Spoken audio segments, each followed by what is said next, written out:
I'd like to first orient us on the conversation about student debt. Actually, I'd like to first thank you all for being here this morning, because I think we have two wonderful panels this morning. I'm not just saying that because I set them up and invited the speakers, but we really appreciate your time. So our 60 by 30 TX goal is unique. Texas is the only state to address student debt as part of our strategic plan. Clearly, this is a topic of concern for both Texas and the nation. Compared to other states, Texas is doing okay in terms of student debt. It's not grim. The project on student debt shows Texas ranked as 31st in terms of average debt at completion for universities. Another data project called Wallet Hub shows Texas ranked in the top 20 among all states for favorable conditions for student debtors. And we want to keep it that way, or better yet, we want to improve. The student debt goal was designed because the committee who prepared 60 by 30 TX feared Texas was heading in the wrong direction. According to the Federal Reserve Bank of Dallas, the number of borrowers and the amount borrowed continues to climb. Now, this is not necessarily a negative outcome. More students may be borrowing because of increased access to higher education. Our enrollments have increased by over 600,000 since the beginning of Closing the Gaps, which was in 2000. An increase of access to higher education can lead to an increase in debt or more borrowers. An increase in debt is certainly also correlated with increases in tuition. According to our coordinating board data, average tuition and fees statewide have increased significantly between 2000 and 2014. They nearly doubled for community colleges statewide, and they more than doubled for universities statewide. In this same time frame, state formula funding per student decreased by 36%. An increase in debt can and should also happen because students are borrowing more to finish sooner or on time, and we want to encourage that kind of borrowing. Now, let me emphasize, student debt in and of itself is not bad. Student loans are critical, if not indispensable, for expanding broad-based participation in higher education and increasing economic and social mobility, particularly for economically disadvantaged students. Indeed, without loans, many students would not have the opportunity to receive a higher education that could help them get a better job. Now, the committee who prepared 60 by 30 TX saw this goal as a way to draw attention to financing of higher education. There are several facets to the student debt goal: the role of the state, the role of institutions, and the role of the students. The state is tasked with sustaining and improving funding levels for higher education. The legislature can implement policies that support college affordability. Institutions can implement efficiencies to make college more affordable without sacrificing quality. And institutions can provide quality advising to students to help them understand how they're borrowing, what they're borrowing, and whether or not they should be borrowing at all. Now, students also play a role. It is up to them and their families to stay constantly informed about their borrowing habits, for them to understand the behavior that they're engaging in and how that affects their education while they're in college and also their careers after they exit college. So let's talk with our panelists now to figure out how to move forward. Joining us today, we have Nicole Allen. She is the Director of Open Education for Scholarly Publishing and Academic Resources Coalition, also called SPARC. In this role, she leads SPARC's work on the area of open education with a dual focus on public policy and engaging the library community to advance this issue on campuses. Nicole is an internationally recognized expert and a leading voice in the movement for open education. She has worked tirelessly to evaluate the issue of college textbook costs and access to education into the public spotlight, and to advance openness as a solution in both policy and practice. She has been widely cited in the media and has given hundreds of talks and trainings in more than a dozen countries on open education policy and grassroots advocacy. She's a graduate from the University of Puget Sound with a Bachelor of Arts in Philosophy, and currently she splits her time between her home in Providence, Rhode Island, and SPARC's headquarters in Washington, D.C. Please welcome Nicole. Also joining us is Dr. Elizabeth Akers. Beth is a senior fellow at the Manhattan Institute, a nonpartisan independent research and educational organization. She previously was a fellow at the Brookings Institution Center on Children's and Families and a fellow at the Brown Center on Education Policy. She is an expert on the economics of education with a focus on higher education policy. Beth's recent writing has been on the topic of higher education finance, including student debt. She is the co-author of Game of Loans, The Rhetoric and Reality of Student Debt. She previously held the position of a staff economist with the President's Council of Economic Advisors, where she worked on federal student lending policy as well as other education and labor issues. Beth received her Bachelor of Science in Mathematics and Economics from the State University of New York at Albany, and a PhD in Economics from Columbia University. Nicole, I'd like to start with you. But as I ask the panelists questions, you can both chime in. Nicole, would you please start by explaining to our audience the issue of textbook costs and how that relates to student debt? Yeah, so thank you, Ginger, and thank you all for having me here. So, everybody is aware of the challenges with the cost of higher education. A lot of the conversation tends to focus around the big expenses like tuition and living expenses, transportation, but one cost for higher education that often goes overlooked is the cost of textbooks and course materials. Over the past decade, textbook costs has actually increased 88%. The new prices of textbooks have increased 88%. That's 3 times the rate of inflation. And the average budget for books and supplies nationally is between $1,200 and $1,300.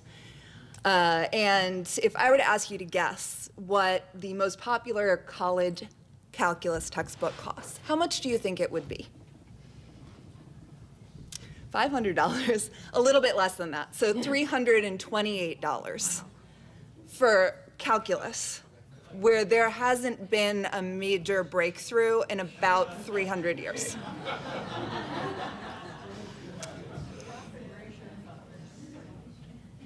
So it's a problem. Imagine being a freshman and walking into the bookstore after raising the money for tuition, filling out your FAFSA, getting your student aid, showing up at the bookstore, and your calculus textbook is $328, potentially even more.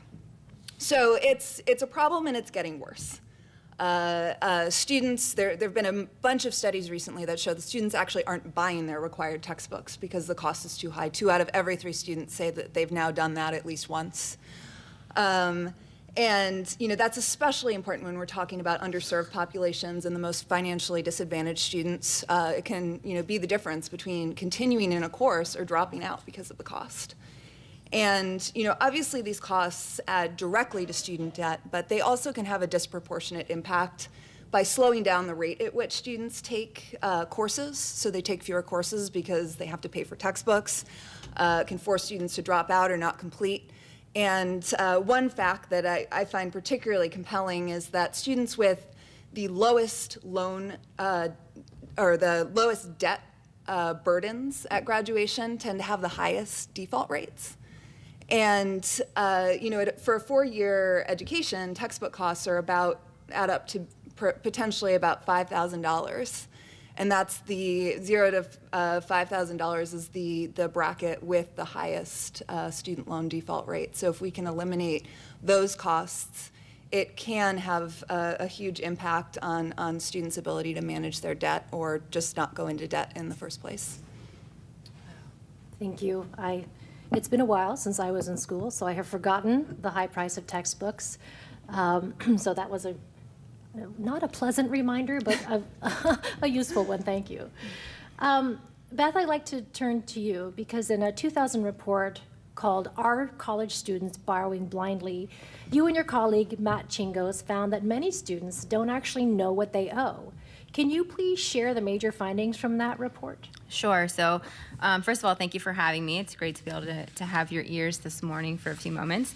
So this is a report that came out of some work that I did in collaboration with a particular institution. And so I was working with this institution on the notion of financial literacy around borrowing And I was sitting in a room with someone who worked in the financial aid office, and we were sort of brainstorming innovative ideas of how can we really communicate, debt burdens in a really creative and young, funky kind of fun way, so that the students would not only hear again how much they have borrowed, but hear it in a new, cool way. We were really excited about being young and cool again, but that turns out that didn't happen. But the goal was, well, we know they already know how much they've borrowed, so how do we kind of get it to sink in and get them to think about it?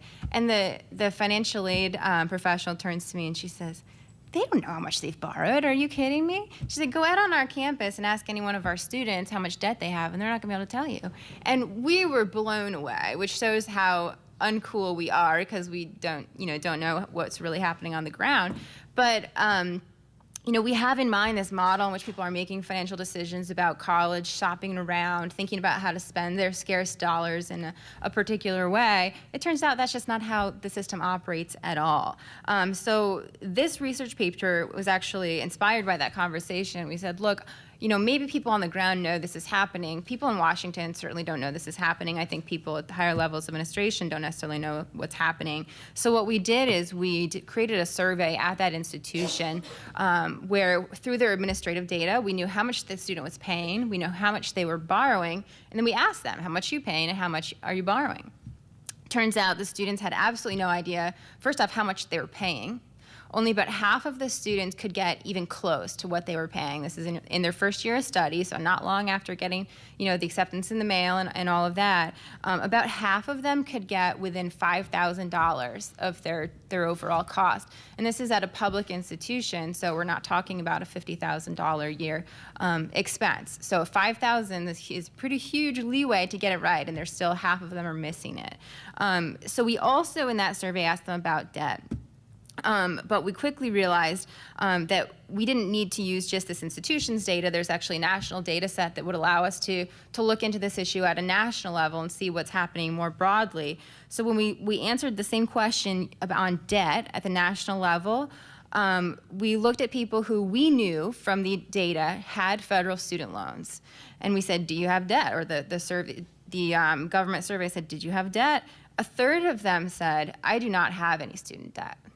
This is among the people that we know had student debt.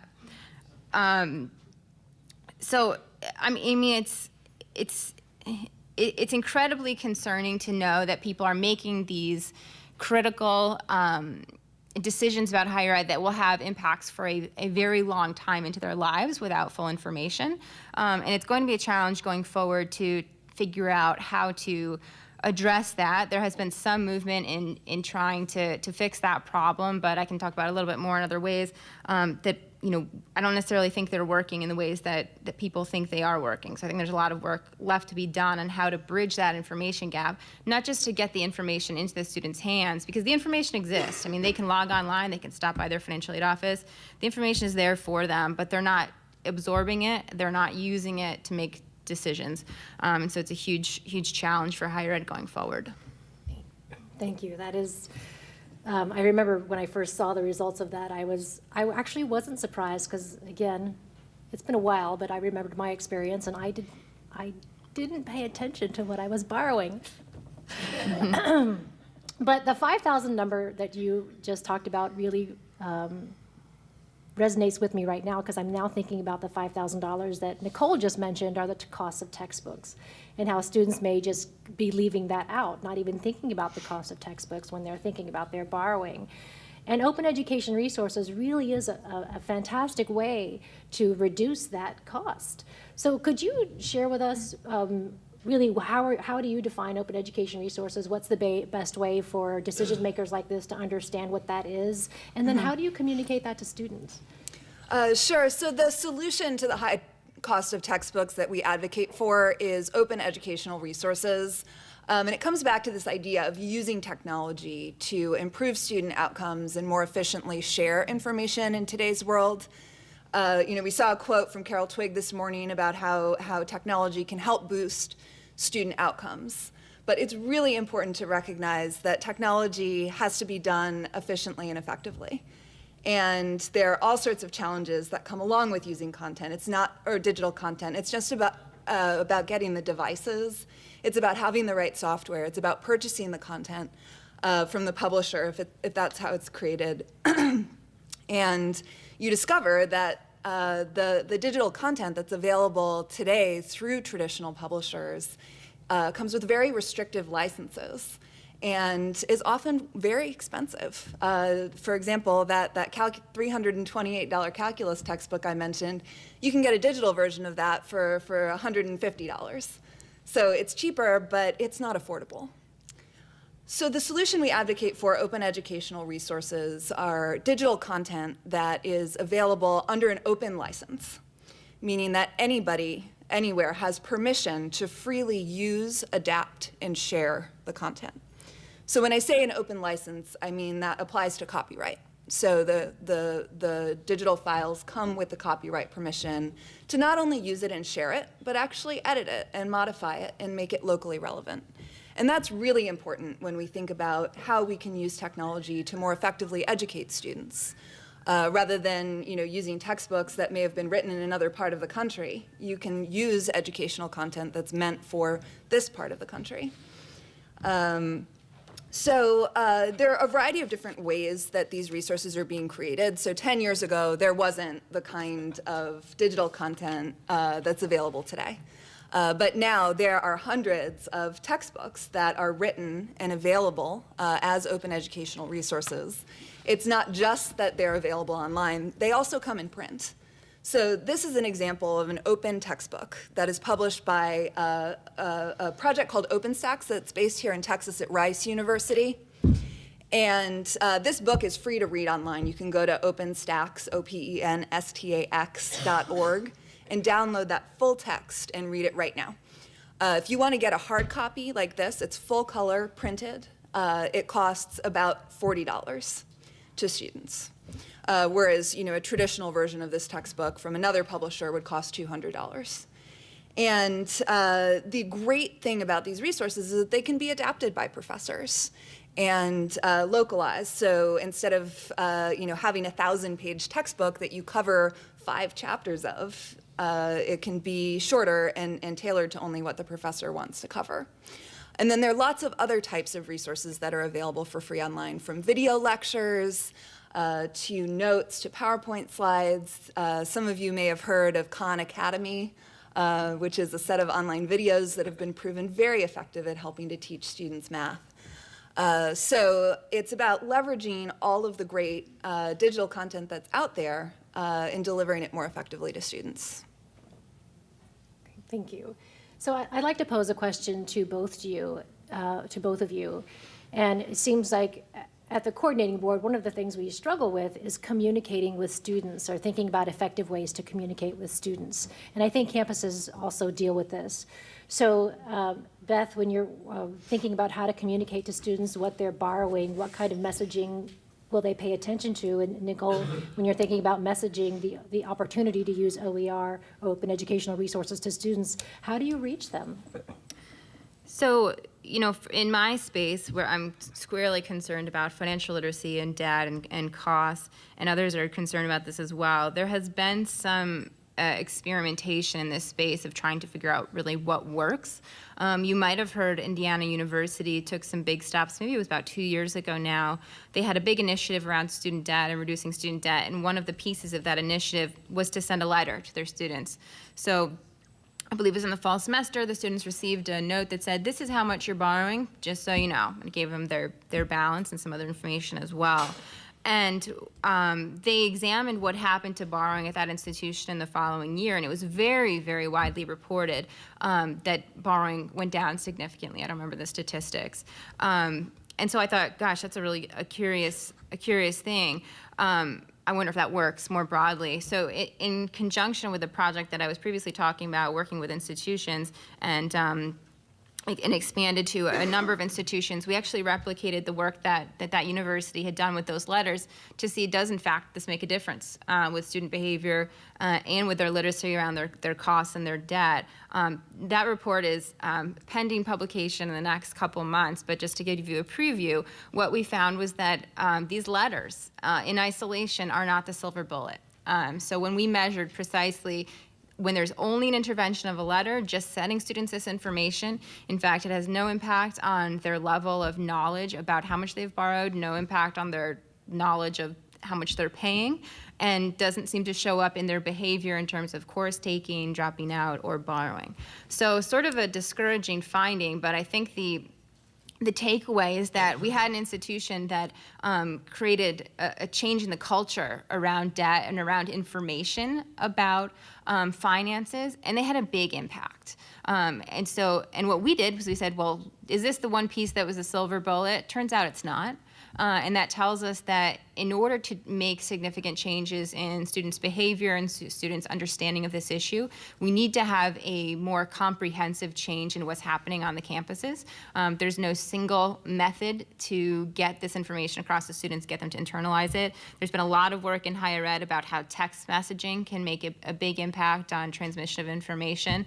We can get students to fill out their FAFSAs and apply for financial aid in subsequent years and enroll in classes if we just send them a text message. That's great, but I think what this new evidence tells us is that there's no single thing that's going to make the difference, and this needs to come from an institutional cultural shift around, finances and financial literacy on campus. And I know that we had several calls with Indiana University earlier last year when we were talking about perhaps replicating that policy of the letter.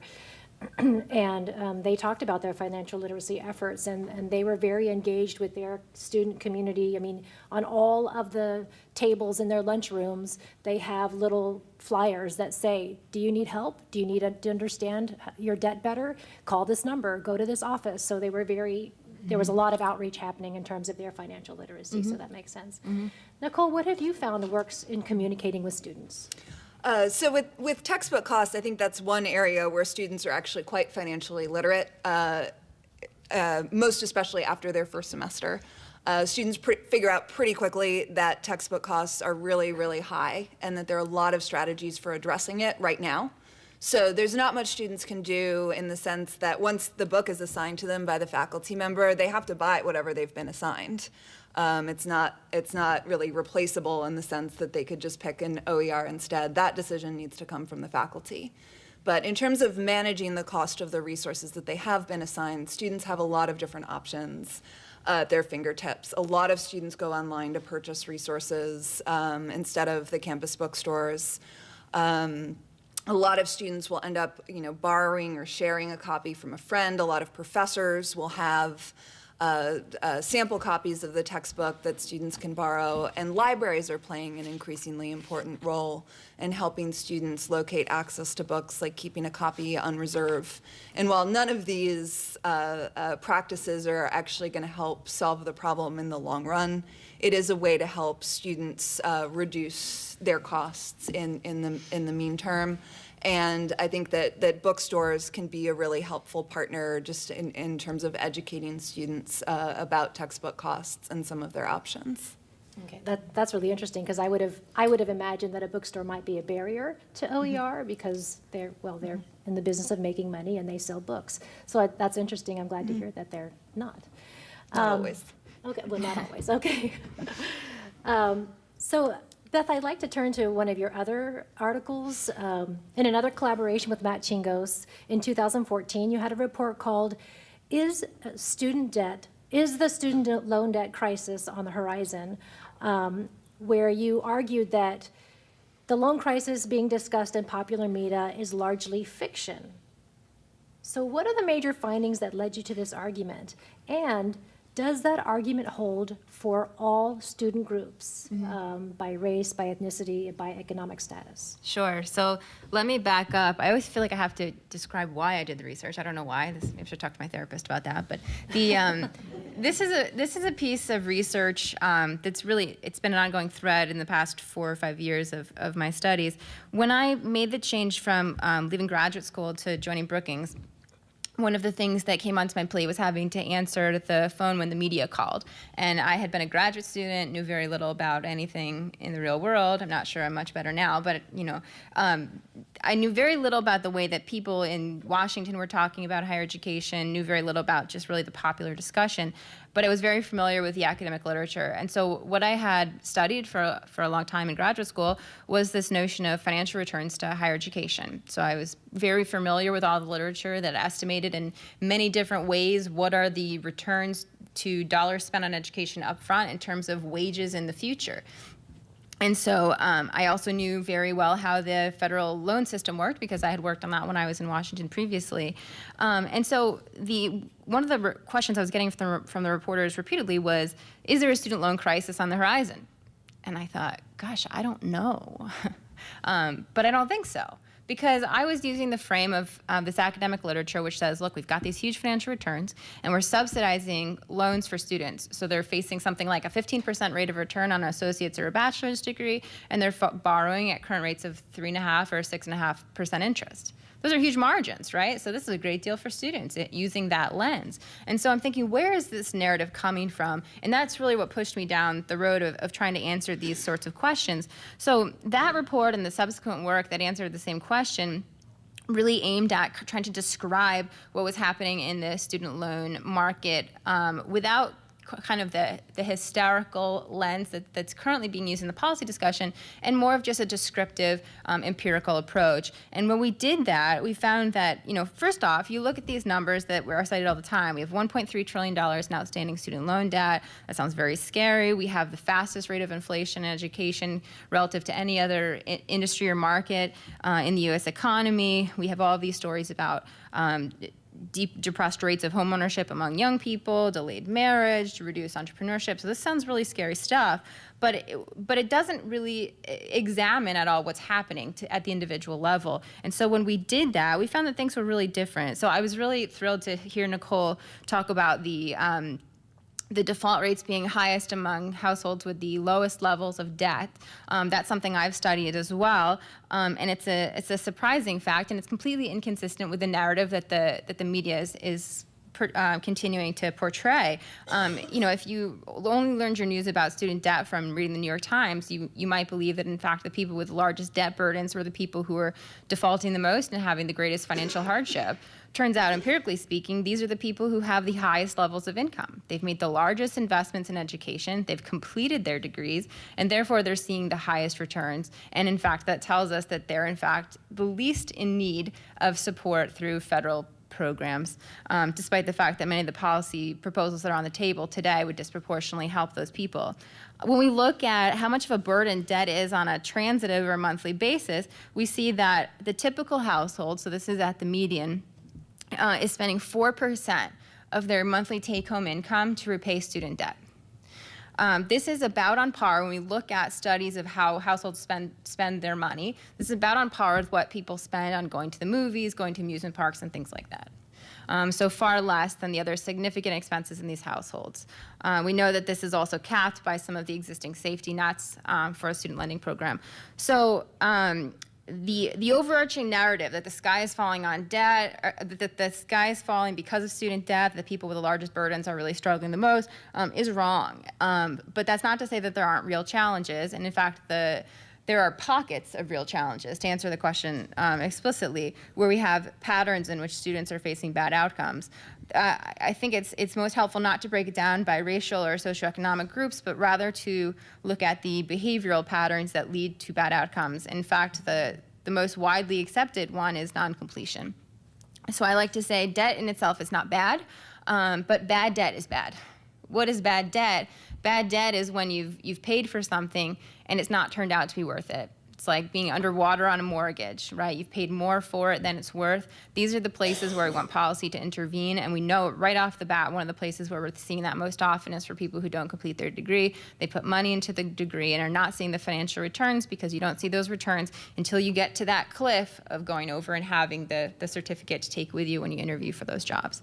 So not to be completely dismissive of the notion of a student loan crisis, but I am going to be completely dismissive of a singular student loan crisis and say we have crises in the student lending landscape, and we need to talk explicitly about those, because if we talk about this macro crisis, what happens is we get policy solutions on the table that don't actually solve the real problems that students are facing. Thank you. And this is a nice time to interject how 60 by 30 text is designed so that the goals are very much interrelated, if not interdependent. So Beth just talked about how completion is one of the best tools that students have at hand to combat poor student debt outcomes. So the student debt goal is very closely tied to the completion goal. And both are also very well tied to the marketable skills goal, because the marketable skills goal is about the value of higher education. But having the ability for you to examine national data on this issue makes a really big difference for us as a state to be able to figure out what's happening broadly, so I appreciate that lens. Nicole, I also want to ask you a question about what's happening nationally in terms of OER and people using this as a mechanism to reduce student debt. What is happening on the national landscape? Sure. So it's interesting. The OER movement has been around for about 15 years, and it's gone through a series of evolutions. And the largest trends right now are focusing on the courses and degree areas with the largest number of students and where textbook costs have the largest impact. So to give you a couple of examples, one of the most high-profile initiatives that you'll see out there is the OER degree program.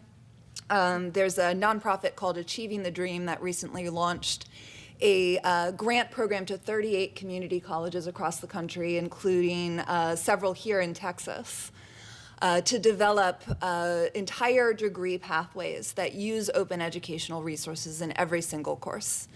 And what that does is eliminate the cost of textbooks as a barrier to getting the degree. So taking all of those benefits of getting rid of the $200, $300 textbook and concentrating them in a degree program. And there have been case studies of these kind of programs at community colleges elsewhere in the country that find that the DFW rate, so DF or withdrawal rates for classes drop when you're using an open educational resource, and the students completing the course with a C or better actually increase. And that helps students get their degrees faster. And so this is a strategy to help more students get their degrees faster and actually complete the coursework they need to get a degree. So that's one of the trends we're seeing. It doesn't quite translate the same way to a four-year institution, but think about it this way. What if your gen ed curriculum was all open educational resources instead of expensive textbooks? That's something that a four-year institution can do. Another trend is state-level initiatives. One model that I often point to is Georgia, the Affordable Learning Georgia initiative. It's run by the University System of Georgia and funded by the Regents. And it's a multi-pronged initiative where they're providing professional development to faculty. They're providing a series of toolkits for how to find, adapt, and create open educational resources and also other free online content that's available through their libraries. And then also grant programs for specific faculty and specific courses to transition to using open educational resources. So I think the kind of overarching lesson from the more successful initiatives that we're seeing is that it's important to start with the low-hanging fruit. You know, it's important to recognize that open educational resources are never going to be a mandate. Faculty have academic freedom and can and should use the resources most appropriate for their courses. But faculty understand that their students are suffering, and they see the impacts of textbook costs. There was a study done recently that found that less than half of students in a typical course have the current version of the textbook that was assigned to them. The rest of them are buying older editions, or sharing a copy, or photocopying edition, downloading an illicit copy online. So faculty understand this and want to make a change and just need support to make that change. And the initiatives that kind of target the faculty who are teaching courses with the highest impacts have been very successful at helping to deploy open educational resources. Well, thank you. So I feel like the audience that you're speaking to is really prime for implementing some things on their campuses or in their systems to help move towards managing student debt and implementing open education resources. What I'd like for both of you to do now, take a moment to think about, as decision makers, the kinds of decision makers we have here, trustees, boards of regents, presidents, chancellors, what are some specific things you think they can do to help students manage debt, know about student debt and manage it, and also to implement OER? Because these are both really wonderful opportunities to impact the two goals and obviously the success of students. And I just thinking back on the conversation earlier, so Beth, you talked about one of the critical things in Indiana that wasn't captured in your study, or that you learned from your study, is that creating a cultural shift towards student debt and financial literacy is really needed on a campus. And I know you've talked about, Nicole, in the past, that sometimes faculty really need support in order to make the shift from textbooks to OER, because adapting OER is not a simple, oh, I'll just change to online resources. It requires actually a lot of staff time and faculty time to make that happen. So if you could both talk about what can these decision makers do on at the local level to impact the things we've been talking about? So I think the financial literacy piece is kind of the obvious one, but it wasn't apparent to me when I first entered this space how big of a challenge that would be. So I talked about how we implemented this letter design at a number of institutions in an RCT model. In order to do that, we had to convince the financial aid officers that this was important research to do. And a surprising thing happened, which was surprising to me at least, which is that they said, we can't tell these students how much they're borrowing because they'll drop out.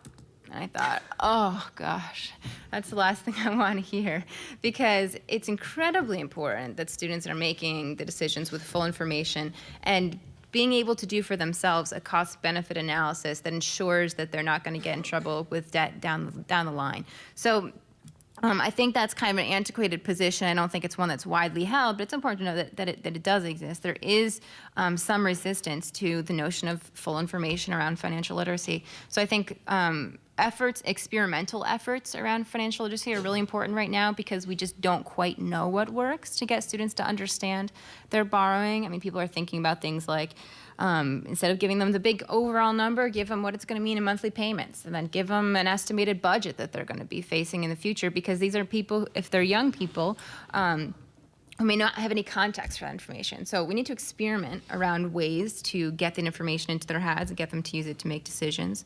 And then I think from an institutional perspective also, the way we make sure that students don't get in trouble with debt is to make sure that they, one, complete the degree and that the degree pays off for them. So that's building pathways to successful career outcomes.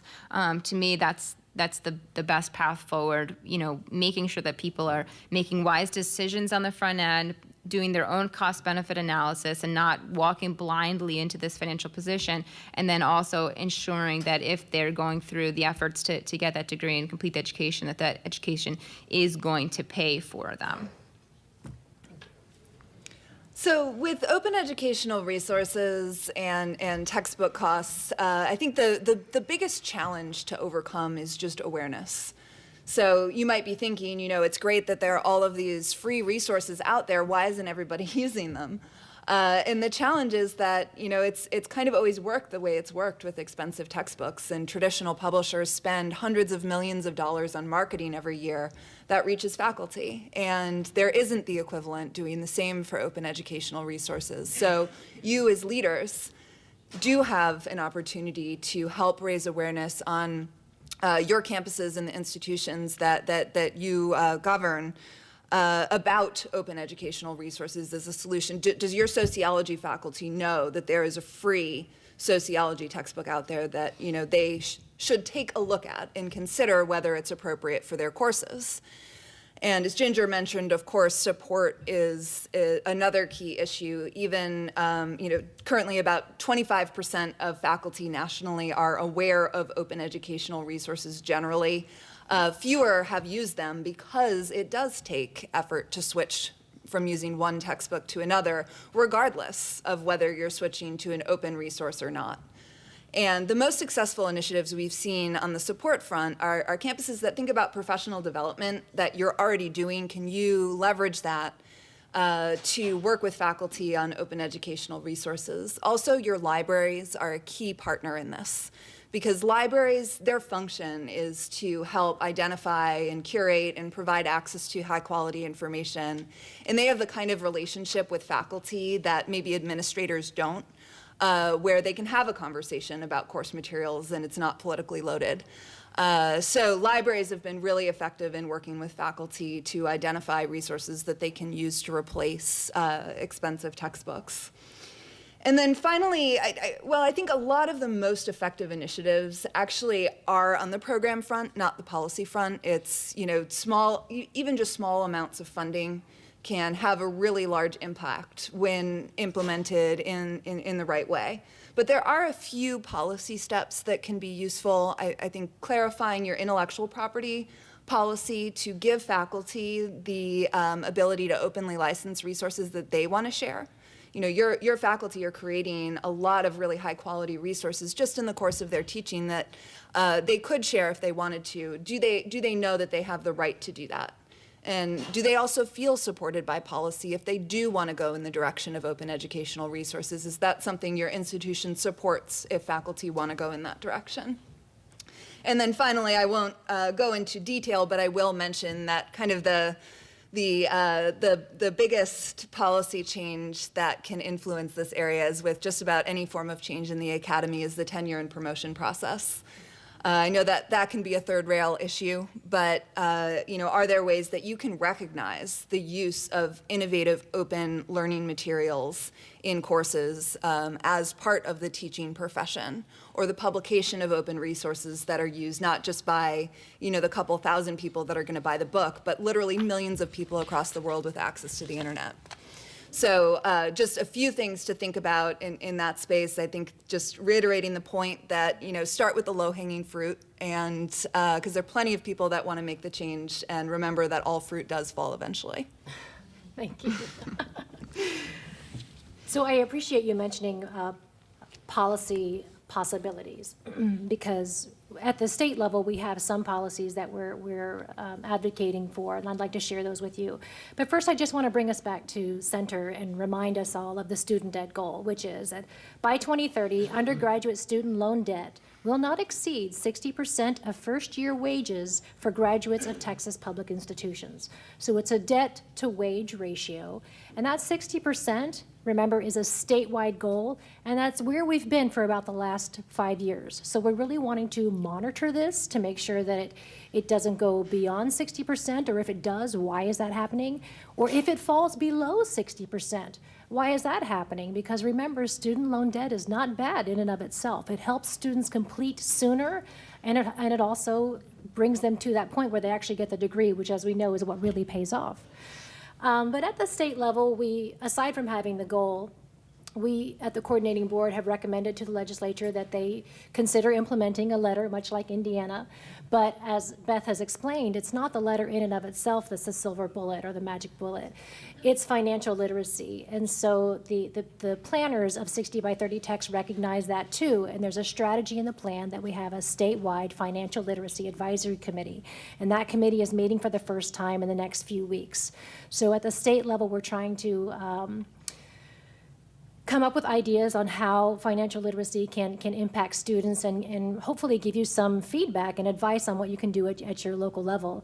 And just a reminder, not a reminder, just to let you know, in the 83rd legislature, they did task the coordinating board for writing a report on open educational resources, and we did. It's online. And so if you feel like you need any oomph or anything to start the conversation about OER on your campus, we'll send you that report, and that should hopefully be enough impetus for you to have that conversation with your faculty and administrators. I think we're close to time. I'm not sure. We're not close to time, so that's great, because I wanted to ask another question, and that is, what question should I have asked that I didn't from both of you? Because I often find that's a great conversation. We're going to open up for questions in just a moment, but if there's any question you think we should be asking that we're not, please tell us what that is.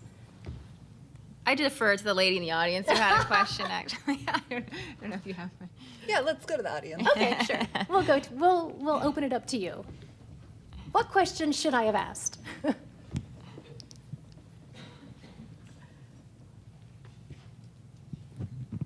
Thank you, Mary. Thank you very much. I want to thank the panelists to share your expertise and experiences. I'm Betty Huang, Board Trustee, Austin Community College. I'm the first Asian trustee to serve on Austin Community College Board in the college 40 years history.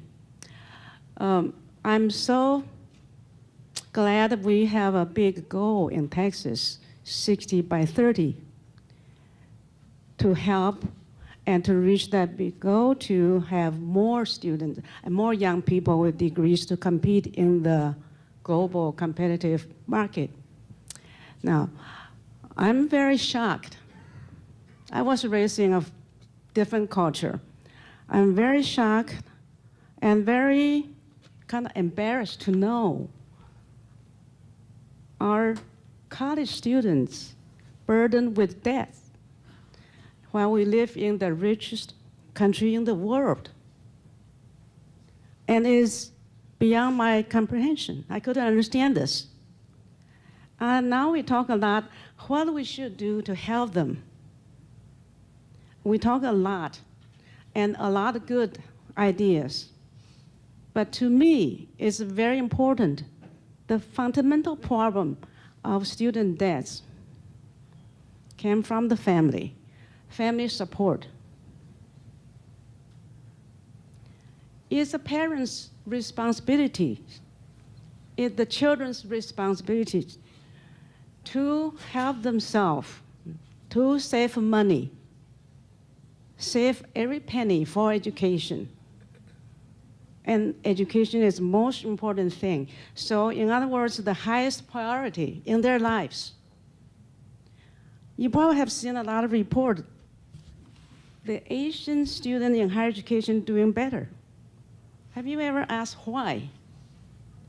Why they do better? People say, oh, they're smart. I don't agree. We are all smart. There are people probably not as smart as these people here. So it's not they are smart, they do well. It's the family support. It's a value. It's a higher expectations. Students should not have debts. Now we talk as one of the goals to reach in Texas. I hope we are successful. So what should we do? We talk a lot how we get support here, there, and a lot of research done, but we need to reach out to the parents, to the family, uncles, aunties, grandparents.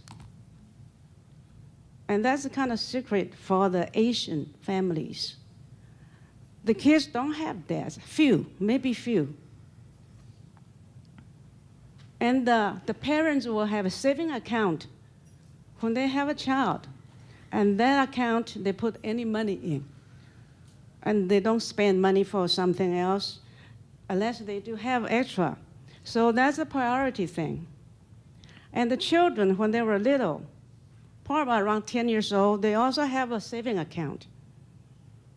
And the gift from parents, from grandparents, usually in a red envelope, they call 红包, red envelopes, with cash. Take the cash, go to the bank, deposit it. Although maybe nowadays, everybody, their family have children with toys. Every family can have a toy store inside their, I'm not kidding, especially, I mean, grandmas like to spoil the, the grandbabies and with all the toys. But that's the important thing we need to think about it. I had a chat with Bobby yesterday briefly about the involvement, the participation of the big project we have here to reach the goal. Parents, family support, and students themselves, they have to have the responsibilities. Don't just rely on somebody else. And the bank is so happy to loan you the money. And I couldn't believe the student loan is 6-7%, used to be 2-3 to encourage students to get a degree. What's going on here? So the parents need to get involved, and the bankers, don't try to make money from students when they need the money. And the policymakers, lawmakers, how they allow the bank to have an interest rate that high for students. How much you get when you put money in your bank? I get 25 cents. I have to put a chunk of money there every month. So the lawmakers also responsible for the problem we have now in higher education. So I like to say, Texas is a big state, is a leader in education. We need to have a strategic plan. How we deal with the debt, start from family. How we reach them. How many of the family parents know we have big goal here? And we have, one of the big goals is about student debt. So I like to see, next time we meet, we need to talk about the strategic plan, step by step, small goals to reach with objectives. Eventually we can reach this big goal. I like to see that in our agenda, please. I think that's very important. And I'm very honest to talk about this.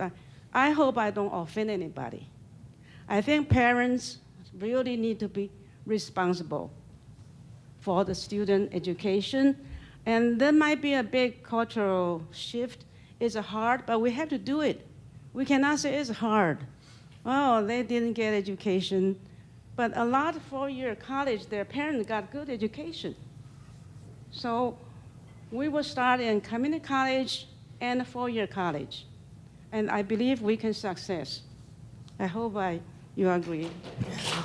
Thank you.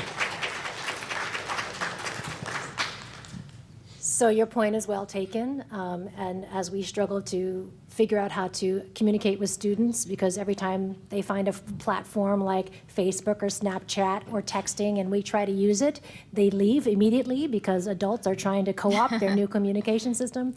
But you're right, figuring out how to communicate with families and parents is really important, and I think the best advice I could give is to really work with your K-12 partners, because the conversations you're talking about have to start a lot sooner than once they get to higher education. So I would encourage you to talk with your K-12 partners to figure out how to make that happen.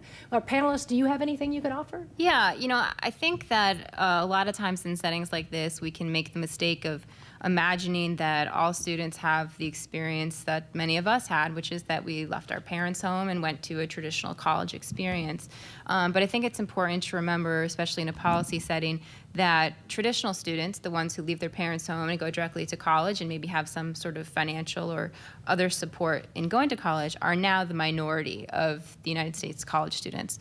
And so when we think about financial solutions, it's great to think about the importance of family savings for these types of students, but also recognize that the needs of the majority of students in this country really can't be met through that means. And so it's important to have other tools for helping those sorts of individuals. And I'll just add, I really appreciated your point about taking small steps toward reaching a goal, and I think that's why we had OER as part of this conversation, and why textbook costs are an important part of the student debt conversation. Textbooks aren't the largest part or expense that students are facing, but it's the part of the expenses we have a solution to right now. And take small steps. That's one of the places that you can start. Any other questions? Yes, wonderful.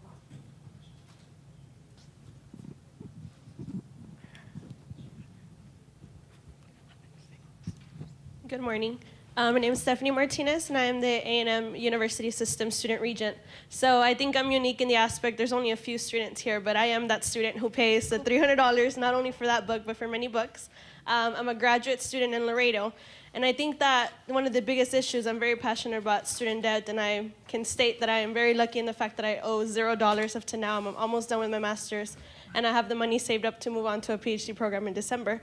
I think that the fact that I go to Laredo to school, and that's a community where our university, we are primarily first-generation students and mostly Hispanic students.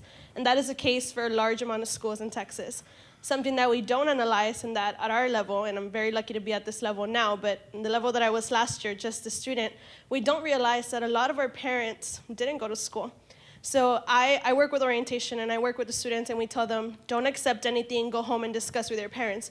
What are we doing then? We're asking our students to go home and discuss with parents who don't know about this. My parents didn't. My parents went to school. They're both educated, but they went to school in Mexico. In Mexico, you have what you have because you fully pay for it. And in the US, we have a great advantage, which is borrowing money. However, they don't educate you in borrowing money. So if I go home, and again, I was very lucky to have my parents who told me, don't borrow the money we've saved up. So pretty similar to what was previously spoken about. But most of our students, we tell them, go home, discuss with your parents. The parents say, well, we don't have the money to pay for it, borrow the money. However, you don't borrow the money that you need, because you add expenses of house and board and food and books. But they borrow the $8,000 that are being offered when that money could be used for other students who really need it. Now, they say, we don't know what borrowing money is. It doesn't. It comes to terminology. I feel that you are made to put these decisions as a student right after high school. I mean, you're not ready to vote, yet you're ready to do this. Does that make sense? Like, we're put at a very high standard where you say, when you graduate high school, between that summer, between high school and college, you are meant to grow up and make all these decisions with terminology that we don't understand. And I'm being completely honest, I'm a student, and when I graduated high school, I was not ready to make a decision like that. They don't teach you this in high school. They kind of teach it in college, but you make the decision before you come into college. So you're asked to make a decision, do you want to borrow thousands of dollars? When I used to work at a bank, and students would walk in asking for a credit card, and they get declined because they don't have the money to support it. So why are they walking into college and being accepted for thousands of dollars in debt when a bank wouldn't approve it? And I think we all can assure that you walk into a bank, and I was a credit advisor, and I saw many students come in, we need money, they get declined. Most of them need their parents to come in. However, when you come to college, they're like, oh yeah, here's the money, and use it as you please. A lot of these students, in the situations that I'm in, they borrow the money and take it home. That money is not being used for school, and I think that's an issue. That money is being used for cars, expenses, a lot of expenses that it's very embarrassing to see. And I grew up in a Hispanic culture, so I consider myself, very proud of my culture. It's very embarrassing that we have two offices in the same building. The ATM building, where the refund day comes, and a lot of students are checking out that money that they get as a refund from their loans and financial aid. And the office, where at the same time, students who don't have enough money to pay are having to drop their classes because they don't have the money to pay. And that, to me, is embarrassing. We have a couple of hundred students who say, oh, I have money extra. Anybody want to go out to eat? And they pay for all their friends with their financial aid. Yet you have, at the same time, students dropping their classes because they can't afford it. And we laugh today, but this is a situation that some of our students see. And that's something that I don't think at this level it's being discussed. And that's what I really expected from a conversation with student debt. And another student, Chad and I were talking about this last night over dinner, and we said we're really excited about this presentation because we want, what the previous question want. We want to discuss this at an open table with you all, saying, what are we doing to allow our students to know this information? Because it's difficult. If you cannot go to a bank and borrow the money, how are we being allowed to borrow it here? And what are we doing to know that our students understand what they're borrowing? It's a very difficult conversation. And I wrote a lot of notes here just because, like I mentioned, I don't have the debt as a student, but I know most of my friends do. And it's unfortunate. And they're borrowing money that, unfortunately, the fact financial aid at a student level, it's your whole package. So that includes free money and money you have to pay back. And I think that's the main reason why students don't know how much they owe. Mm-hmm. Because people say, oh, this is your financial aid. Well, that includes scholarships, free money, the Pell Grant and this grant, but it also includes loans. So if a student says, my financial aid award was $8,000 for the year, they think, maybe it's all free. The reality is most of it is not free, and you just borrowed loans. Now, my last point would be that a lot of students are borrowing the money, and they wait to pay until after they graduate. Well, the reality is most of us will not get a job 6 months after you graduate. It's a sad reality, but a lot of people are now going to college, and there's only a certain amount of jobs in this world. So I was very lucky to get, the job. I worked staff now at the university right after my bachelor's. Within the next 3 weeks, I had already applied. But how many of us are worried about applying for a job while you're applying for graduation? Not a lot of them are. So if you kind of go down to our level and realize terminology, simple as financial aid, if you ask a student what's financial aid, most of them will tell you free money. And that to me is the biggest issue. Going back to terminology and going back to family issues, going back what is being discussed at meetings like this, I think will help fix the issue. I agree with the books and I agree with the expertise that you all have, but I think we have to go way back to terminology and where a lot of us come from and see how that can be addressed as an issue. Great, thank you. So let me just say, you are perfectly positioned to be an advocate for educating students on your campus, because financial literacy is the key, and calibrating language, what we mean when we say financial aid, that it includes both grants and loans, what we mean when we say you're borrowing, that student who has pays for their classes and their books and they have like $1,000 left over that they actually don't need for expenses, what do you do with that? You can actually give that money back. You don't have to keep it. So helping students understand all of the behaviors associated with borrowing, it is imperative. My only contention with your statement is the difference between a credit card and student loan debt. Those are very different kinds of borrowing. They serve very different purposes. And I can understand someone being declined from a credit card, but being welcomed in terms of a student loan, because that young person is being welcomed into an opportunity for higher education. So I would just ask, when you go back to your campus and have that conversation, that not necessarily be the example that you have for comparison. I absolutely concur with your argument about language and calibrating language, so stick with that, and I will help you in any way that I can. Panelists, would you like to comment, please? Sure. For a long time, I think we've done a disservice to students and their parents by telling them college is the answer. College is just the golden ticket to financial prosperity. Don't think about it too much. Just go do it, get it done. And as a consequence of that sort of mission, which is a good mission because it promotes access and it tries to get people through college, I think we have put too little emphasis on getting people to think about the cost versus the benefits of college. And as a result, you get people exactly in the situation that you described, which is that you're sitting down, you've got the paperwork, you're finishing high school, you're trying to make this transition, it's all coming very quickly, and they're saying, here's a way to make it work financially, and you say, okay, I'll sign wherever it is, right? And people get caught up in the momentum of this process, and we have not convinced people that the way to go through this is to think very critically about every dollar that you spend and think about whether or not it's going to be worth it in the long run. And so I think that putting the brakes on that process and just talking about getting people to think critically in those moments is a step in the right direction. And I think at a national and policy level, we're moving in that direction too. So historically, you could not find the data that would tell you whether or not a degree was worth it. And in the last 2 years, we've had the revelation of federal data that allows us to look across institutions, say, well, did people who went to that school graduate? Did they get a job? How much do they make at those jobs, right? And so now students are empowered with that information, but it's still not part of the narrative about going to college to think about using that and think about spending dollars and whether or not they're going to be worth it in the long run. But we're empowered now to start doing that. We just need to get a shift on the ground with students like yourselves and making decisions that way. And let me just add to that, I hope everyone grabbed a copy, if not several, of our almanac for higher education in Texas.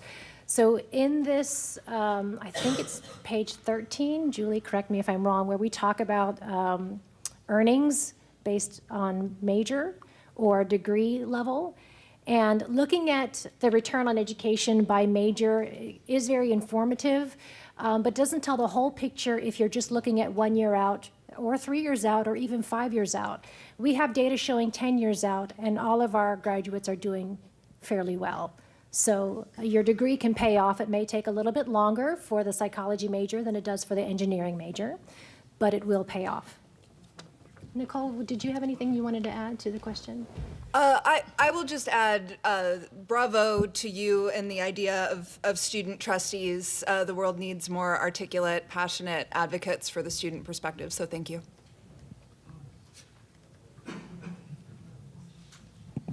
Hello, my name is Sandra Messbarger, and I come from Corpus Christi, Texas, at Del Mar Community College.